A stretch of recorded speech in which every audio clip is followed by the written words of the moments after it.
So give it a gift to yourself or give it a gift to Dad. So, Victor, I'll start off with this woke thing out of San Francisco. It's a Daily Mail headline.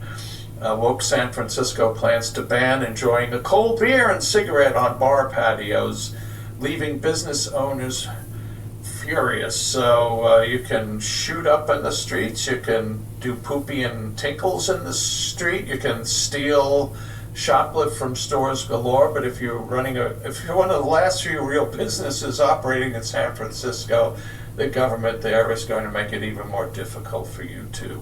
I think I wrote a column 10 years ago and I called that the Bloomberg effect. Your whole city is shut down with impenetrable ice. New York can't get your driveway or sidewalk clean, and the mayor gets on TV and talks about supersized soft drinks. Right. So when you have the felony that's oppressing people and you can't handle it, you turn to the misdemeanor. So the streets of San Francisco are not like, as I say so too often perhaps in this, they're not like what I watch when I see Vertigo or even in the 70s. Bullet. Yeah, Bullet. They're not. It's not Dirty Harry streets even. So people are fornicating, they're defecating, they're urinating, they're injecting, and they seem to not be able to stop it. So they come up with an idea, well, we can't stop that. It would be too hurtful, too controversial. But there's a bunch of guys that are kind of middle class, and they have their beer and cigarettes, and some people smell that thing waft over 4 tables, and let's just be dynamic and out loud. How's that? And that's what they do. But if they don't smoking dope, it would be okay, I guess. Oh yeah, and they don't have any the existential is beyond them, so they don't address it, but they do the trivial, and they go after that, and they keep doing that in every aspect, and they across the board. They take these wonderful inheritances that they get, and then they destroy it. It is. It's really sad. They didn't make San Francisco. Believe me, the people who are making these laws, they wouldn't have a clue how to build the Golden Gate Bridge, or the Oakland Bay Bridge, or the Palace of Fine Arts. I know, and it's to the point where the ones committing the fraud play victim. And then they inherited I didn't know. And then they destroyed as much as right, they could and that's why it's almost to the point where it's new almost true, and you see how they take advantage of parasitical. immigrants that don't speak very well English, and they just sign them paperwork. Society now, they just get the money and they say, and then they get all this funding. You were a victim, you were a victim, here's money, They don't see a lot of that or even know that that's even happening in their name. And we're not going to build, we're going to say we're going to build a high-speed rail, we can't do it, there's no money, just going to sit there for 20 years. I saw a new cost estimate on that, 177. Oh, is that what that? Right, so in those situations, anybody looks into it. For the rail? Yeah, I just went over 20 minutes ago, or 30 minutes ago, looks like the criminal, and it's on my and then the ones that are actually pocketing the stuff. They're kind of grading. Yeah, you never see that. They got the gravel mound. Sad, but people are zeroing in on that, figuring it out. You do the best you can, I guess. Well, it's. I don't know what to put it.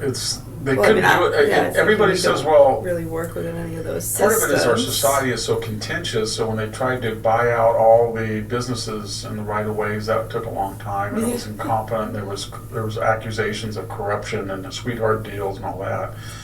But I don't think they have the ability to do it anymore. I don't think they have the engineers. I don't think they have the welders. I don't think because of the educational system. Or the workers, or the work ethos that make people want to work, and because it's just not happening. And when you go by there, you just see 5 truckers standing around their trucks waiting to dump the gravel, or there's just a guy out here sitting down. It doesn't look like there's a busy bee. And you start to get that impression that when you have the educational system where people are graduating functionally illiterate, and half the students in the Florida schools are not in the public schools, they're now in charter schools, so they've written off the public schools. And you know that Stanford and Yale and Harvard are giving 70 or 80% A's, and until recently their admissions policies were based on race or gender or sexual orientation more than merit. That's just not an abstraction, that has consequences. That shows up in the guy driving the truck, that shows up in the airplane pilot, that shows up in the air traffic controller, that shows up on the guy driving and that's what's happening. The whole system inherited a very sophisticated civilization, but it didn't inherit the behavior, the attitude, the skills, the competency to run that, much less to expand on it. Unless we can retrain Americans, to not defecate on the street. And maybe, just say if you come into the country illegally, you've got to go home. I'm sorry, that's a law. We enforce our laws. Sorry, but we don't do that. No. Well, John Ratzenberger, my old friend, I know you know John, and Mike Rowe, they've been preaching that the trades for decades, and it's coming a cropper. Victor, speaking of civilizational disasters, so the Civil Commission in England issued a report on October 7th, sexual violence. This was based on thousands of interviews and there was a lot of videotape, a lot of it taken by the terrorists. And here's from the Daily Mail. I just want to read a couple of little passages. So what happened on October 7th? There was a recurring pattern of rape and gang rape, sexual torture, mutilation, targeted shooting to the face, head and genital area, forced nudity, binding and restraint, genital burning, objects inserted into intimate areas, post-mortem sexual humiliation, execution during or after sexual assault. The sadism was widespread, with first responders finding aluminum cans, grenades, nails, blunt objects, rods, household tools, and spike-like instruments inserted into genitals and other parts of the body. Finally, in one house, there's a gentleman, Mr. Grangman, came across the body of a woman. He said, quote, "In the room were knives, scalpels, a hammer, an axe, screwdrivers, tools from the household. All of those were embedded in the body. The body was completely mutilated."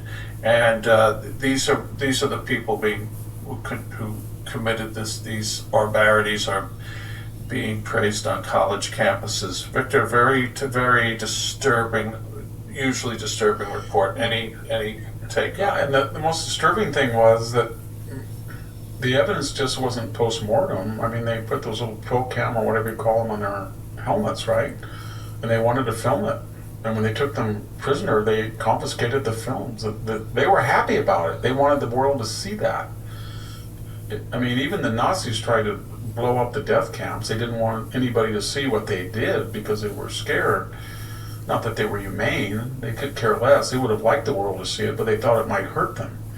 But these people feel that they're so confident that world opinion is on their side that they're going to broadcast the death and mutilation and wounding and these horrific crimes against these 1,200 dead that they committed and the others that were wounded. And they were betting that people would interpret that not just in the Middle East, but outside the Middle East as well, as Israel's weakness. And if they were weak, they would have contempt for them. And so when Israel was in that 28-day period before they went on the ground, people remember that is when the really anti-Semitism really exploded. That was when you started to see the posters of the glide hangers, celebrating the death. I think that was at Chicago campus. BLM, yes, Chicago BLM. Yes, yeah. That's where you started to see the Stanford professor, the lecturer put the Jews on one side. That was glee. That was like, they are weak. And if Israel had not done that, it would have been even worse. They would have said, see, and there were people saying that, but they had waited because they deep down inside were scared of the Palestinians and Hamas, and they knew that they had it coming. And that was part of the effect of those cameras. They were told to wear those and film it so it would be so horrific that it would shock the Israelis into stasis, that they wouldn't do anything. These people and they didn't understand the Israelis. And then the weirdest thing is, just like a day before this came out, the New York Times, with entirely Gaza Hamas sources, claims that Gaza male prisoners, and I think one case a woman, are being sexually tortured in Israeli prisoners. And in one case, a person was raped by an Israeli dog that was taught to her. And then Nicholas Kristof puts that in his column. And the whole purpose of that was, it's completely unsourced, completely unsubstantiated, anonymous. Nobody comes forward and said, here I saw this, here is where it happened, here's it. But it's only because they're anticipating this story, which was sourced. So now you have two competing, well, then you Israelis do it too, Jack. That's the whole purpose. And, you know, people have been criticizing Netanyahu because he's been trying to explain what happened to the United States, and people are very angry at him for offering advice. I guess Tucker would say interfering in our internal affairs, but he's trying to find a way out of this inexplicable hatred toward his country, and I think he said, well, we don't want to take any more aid. Or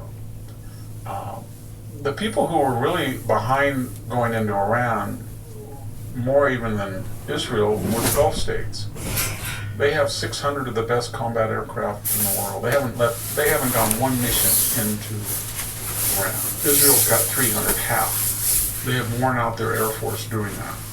And yet we're told that they are culpable and they're a terrible ally, and that the people who fund us with all this lavish quid pro quo money, who want us to defang their chief rival Iran, and they're right across the Gulf, and they have this huge Air Force, which now is 600 planes more than Iran, and they won't lift a finger. And we're told those are the ideal allies, which is crazy. And so all of these stories we've been talking about have this common denominator that in the year of our Lord, 2026, people got the message from left, right, popular culture, politicians that it's open season on Jews. That's simple. And then a lot of people will say, don't say anything. That was my friend. He didn't mean what he said. Graham Plattner, if you look at his tattoo, it's been changed. One time he said that just a bunch of guys got drunk, he didn't know what it was. Another guy said he was laughing, that it was a Totenkopf. Another time he said, well, I was brainwashed into doing it by toxic military culture. Nobody cares. What he should have said is, I did it because I'm going to be elected. That's going to get me elected in Maine. Because that's going to show everybody that I hate Jews. And I'm kind of a Daryl Cooper historian. I feel that we were wrong. And I'm siding with the Totenkopf people. That's pretty much the message. And he'll get a lot of young people in Maine. That might make the difference. He'll get a lot of people in Maine. And then the second half of his message, I hate Trump, will appeal to the old fossilized Democrat that you see on the sidewalks spitting at ICE. That's his strategy. They're even going after Susan Collins' trimmer, benign trimmer she's had for years. It's not Parkinson's disease, but they're going after that she shakes too much. I think one of their operators said the other day, she's like a chihuahua in the snow. She's shivering. So I thought when they accused Donald Trump of making a gesture that might have made fun of a disabled, there's evidence that he didn't mean that, but if he did, they were outraged, and now I haven't heard one person say anything. Yeah. She should have been a crazy person out on the streets, and she would be praised. Victor, we're going to take a quick little break here and come back with two stories about Boston. One is about Harvard, one's about Cambridge, and we'll do that after these final important messages. Since the founding of America 250 years ago, many things have changed, but some things never do. The commitment of husband and wife, the importance of passing along our values to our children, the faithfulness of God. Some wonder how we can ensure America will continue to thrive. As long as we keep first things first, we've only just begun. America, the beautiful. We are back with Victor Davis Hanson in his own words. Victor, the Harvard story has to do with a $100 million reparation program that Harvard set up in 2022 after the reporting had showed that in Harvard's early years there was slave money. Slavery was in, of course, America was, there was slaves in America in the 1600s and 1700s, and Harvard's, I forget what year it was founded, it was in the 1600s. Anyway, it hired this guy, Richard Cellini, who had done the investigation into Georgetown University about 10 years ago. So I think folks might remember that Georgetown, in order to stay afloat, this is back in 1830, whatever, sold several hundred slaves. And then it set up a program to find the descendants of these slaves and to find some reparation program of some sort. Free tuition, I think. Anyways, this Cellini guy was the one doing it. So Harvard hired him. And then now Harvard is telling him, don't find too many. Yeah, you don't want to call him homeless. Harvard realized how invested Cellini, a former Wall Street lawyer, was a transient. Because I'll get to this quickly. Of the 272 slaves from Georgetown, so it still exists. They just say something different. Descendants of them. So now Harvard. So now he's applying his skills to Harvard, and they told his work was. They told him not to identify too many descendants. If we found too many descendants, it would bankrupt the university. You mean Jeffrey Epstein and George Soros didn't give him enough money for it? Yeah, I guess. I guess so.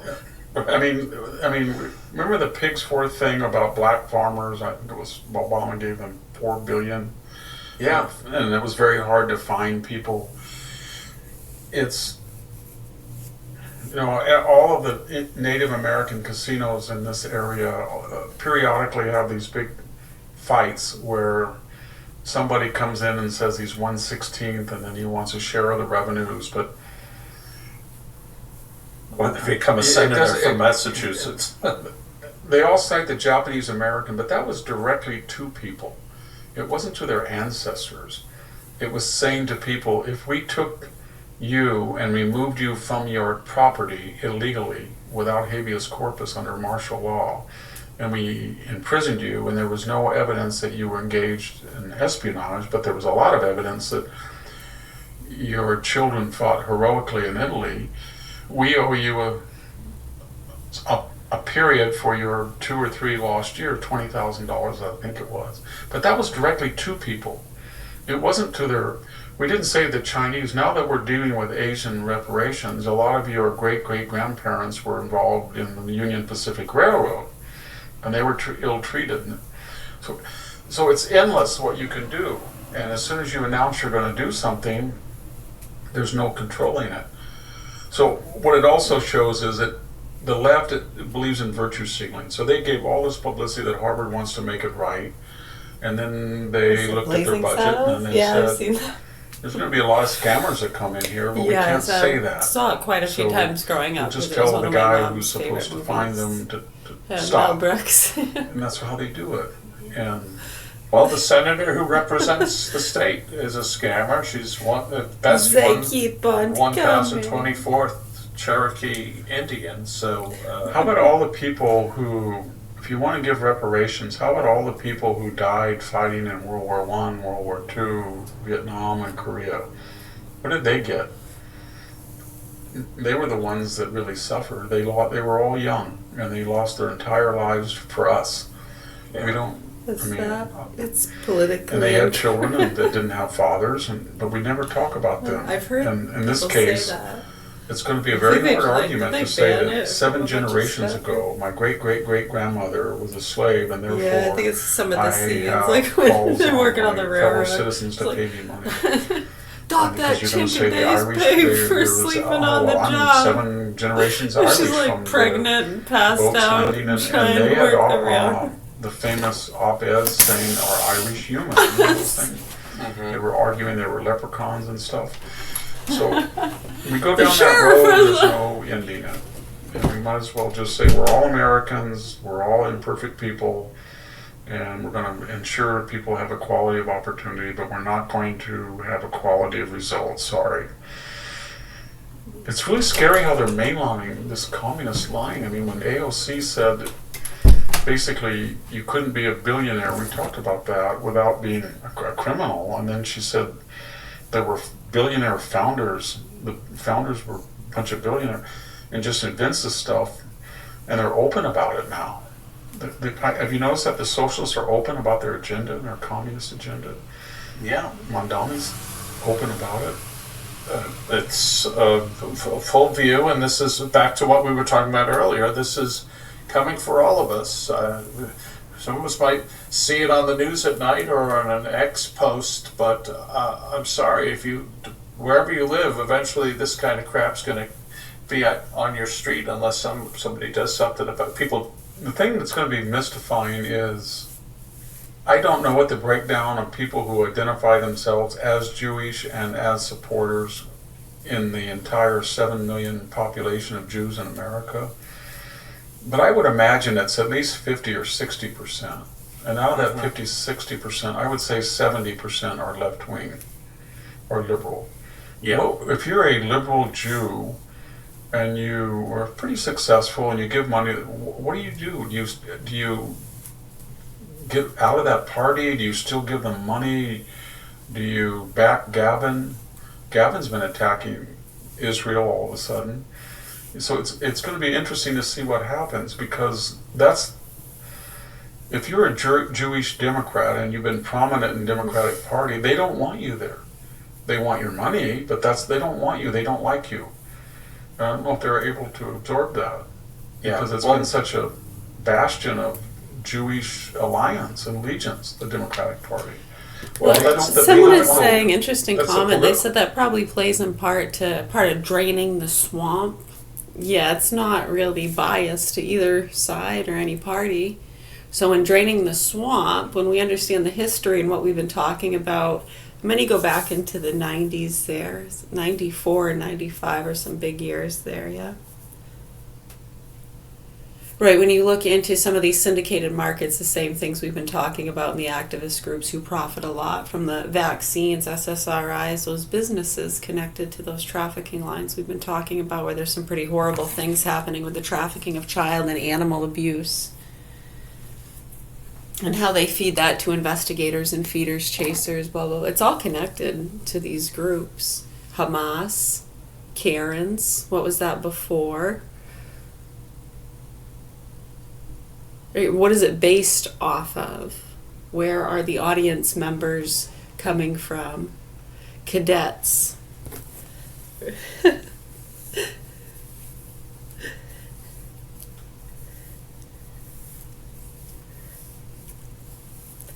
Right, is it ever changing? I'm sorry. I'm not saying that. That's a good one though. Yeah, where are they coming from? The public school systems, maybe? I mean, at some point, they probably filtered through there. Not all of them. Some stayed away from it. I know, when people are going through and checking boxes, I mean, if you went to public school, that might eliminate it, or it might make you more prominable for the job.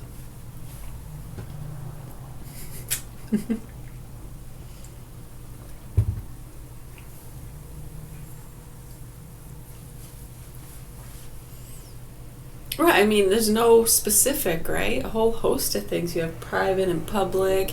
You have different programs, probation programs, rehab programs, boot camps, training. Right, and most of those, they have a very good, as far as checks and balances and things like that.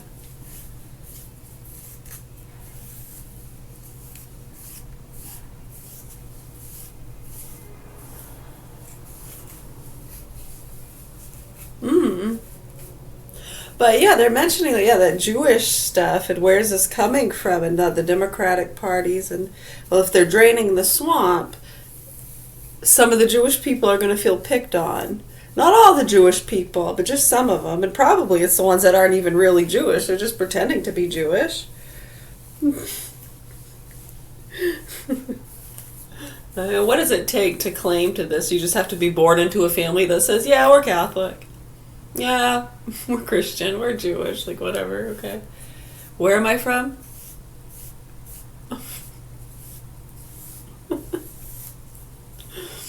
Oh, man. Where am I right now?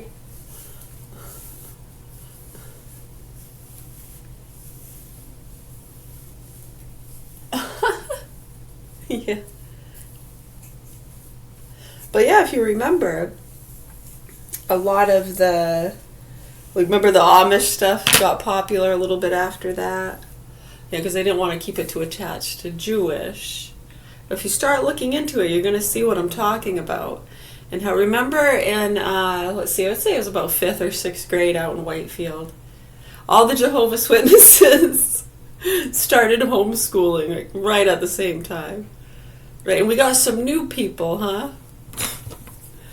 I know their mothers really, really hated my dad. I mean, they loved him so much. I know, when you see how they act to people's faces and what their intentions are and what they say on the sidelines. I have a very good ear, you know. I know, and I wound up, one of them, yeah, I ended up staying at their house like every weekend, the whole year of 8th grade, huh? Yeah, they had moved in, was it 7th grade they came? Yeah, I mean, when you look at the parents, where are they now? It's like, yeah, they're down in Hawaii. Good choice. No, there's nothing to figure out, folks. It's just to understand. Teach their own. Where all this rhetoric comes from and to not get too caught up. Oh, now we gotta protect these people, and now they're saying this. Just understand where the rhetoric comes from. Shut your fucking mouth and wake the fuck up. We got kids here being fucked and tortured by these punks while you people play your games. So when you start to see how some of these networks back in the 90s, when all the Jehovah's Witnesses started homeschooling and how a lot of them were more connected to drug investigations and technology, right? And then when you see how, you know, they'd get people like my dad and others and these computer geeks coming through dressed in other costumes, you know, they don't want to scare them away. They'd get them repeating their dumb racist jokes, and they'd all laugh about it in their little circles, so they thought it was okay and cool. We're telling them, you know, that's bringing us some guff. Like, we literally had people coming up from down south wondering who the fuck was making those racist statements. Oh, that's just, yeah, he doesn't know any better. He wasn't drunk, but he's just drunk, that's all. Yeah, it gets old, doesn't it? Probably another reason we were put on the program. So we were 18. Multiple reasons. We had alcohol problems, weight problems, targeting issues. We had already been targeted quite a few times. And that stuff is nothing compared to what would ensue within the next few years. Yeah, after being put on the programs. It depends. Yeah, some of those fundraising companies, learning about all that. The drug trafficking, the connections, the snuff films. It was right around 9/11 too. You remember that? Yeah, so I mean, we're very aware of what's going on. If you actually care, just understand what we're saying is true, and there's just a lot of bullshit and targeting going on. Right, so my name is Mary, and we're at the Governor Hill Mansion in Augusta, Maine, and I have 4 children here, and my youngest 2 are in the hands of sick, murderous pedophiles that have already fucked and tortured him. Also beat up his little boy in the tub. Thank goodness that mother wasn't surrounded by naive, druggy pieces of shit. Yeah, she took him to court and got full custody. And then he vaccinated my youngest 2 behind my back. They were born in 2011 and 2013. He vaccinated them in 2013, and that's also the year we went ahead and signed a contract. Yeah, remember all the Suboxone stuff going on? Yeah, no, it's interesting when you start putting it all together, so hopefully you're waking the fuck up. I know all that stuff goes on. I know everybody's hands are a little dirty, huh? Including mine, yeah? No one's really squeaky clean, huh? I mean, you've done something, huh? Manipulated. I mean, it was for their own good, though, right? You know, like when you tell a child, maybe, no, there's monsters over there, because you don't want them running across the road and getting hit by a Big Mac truck. You're lying to them. That's deceitful, maniacal. They're going to grow up to not know reality.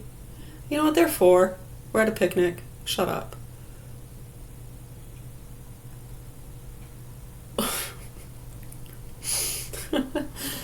What about Santa Claus? Fucking stupid people. I hate you. I think you're a motherfucking piece of shit. And I hope you burn in hell forever and ever, you nasty fucking child fuckers and sick fucking drug addicts protecting them. I do. And if that makes me a bad person, well, then I guess I'm a bad person. Maybe I'll have to find a bad boy who makes me feel so good. Grow the fuck up. Wake up. Did you hear what we said? How many years this shit has gone on and people trying to get the producers? Yeah, they're right fucking here. And elsewhere. But you start exposing some of the major ones, it should just kind of all start to unfold on its own, like it has been. Never was. Any other questions, comments, or concerns? All right.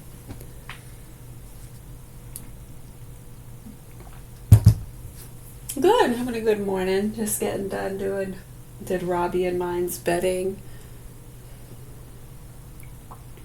Some stretches, listening to a few podcasts. I'm thinking of, that was really good yesterday. Good idea, by the way.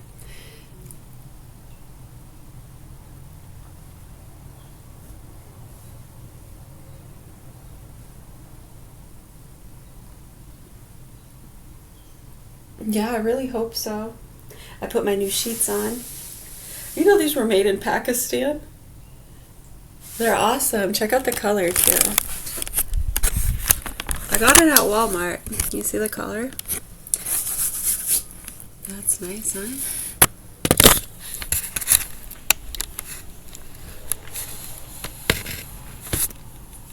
Oh, you noticed that, huh?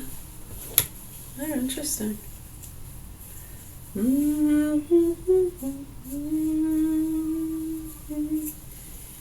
At Walmart, and they were on clearance. I got them for $10. They're awesome.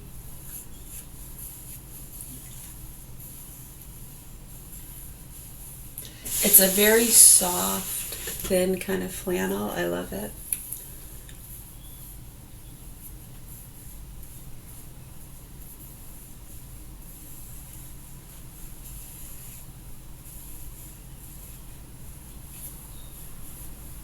You're welcome.